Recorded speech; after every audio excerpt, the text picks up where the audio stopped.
lead to determination, but determination can lead to strength. And when I started this, I wasn't the strongest individual, but my grandpa knew that I was determined to do this. And that determination made me strong.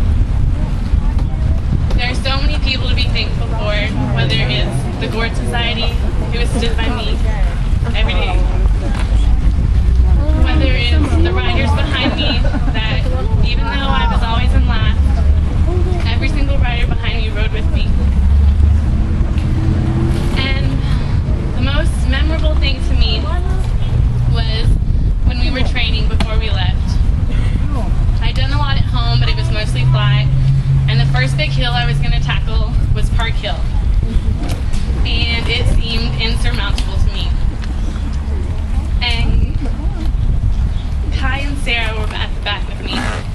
And everyone had started up the hill. And we stopped for a moment. And Sarah looked at me and she said, "You're going to make it up this hill." And I did.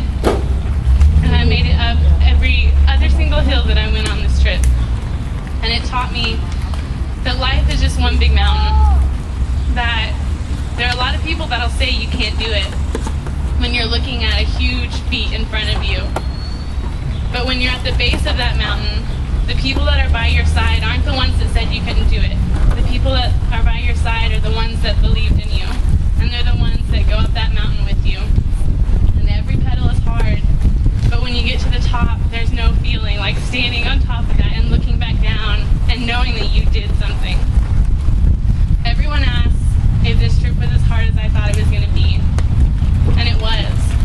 But that wasn't what surprised me. What surprised me was finding out how strong I am.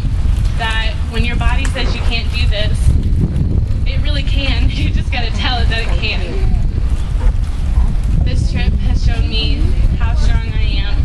And it's shown me to be thankful for others. Because every single one of the riders behind me is an amazing person. And you guys should be really jealous that you didn't get the chance to know them like I did. Every one of them was there to support me in a different way. And I'm going to miss them.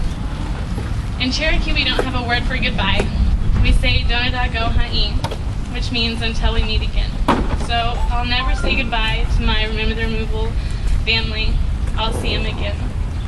There are a few people on this trip that helped me a lot. Sarah was always by my side, and she never left. And CJ and Lily and Joe were always there beside me on the hills.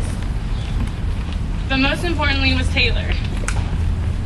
And there are no words to say thank you to Sarah and Taylor. That would mean enough. But Taylor told me two things. He said there are two rules to life. The first rule is that you should never sweat the little stuff. And the second rule is that everything is little stuff. This trip meant a lot to me, not because it showed me just how strong I was, but because people asked the question, why we did this. And I did this for a lot of reasons. I did it because 175 years ago, someone told a Cherokee person that their home wasn't their home anymore. I did this because my people were forced to move east of the Mississippi to Indian Territory. I did it because loved ones were lost on the way and unmarked graves have been forgotten, and a lot of kids don't learn about what the Trail of Tears is. I did this because I'm a strong individual and that every person in the Cherokee Nation is strong and they can be proud of their heritage.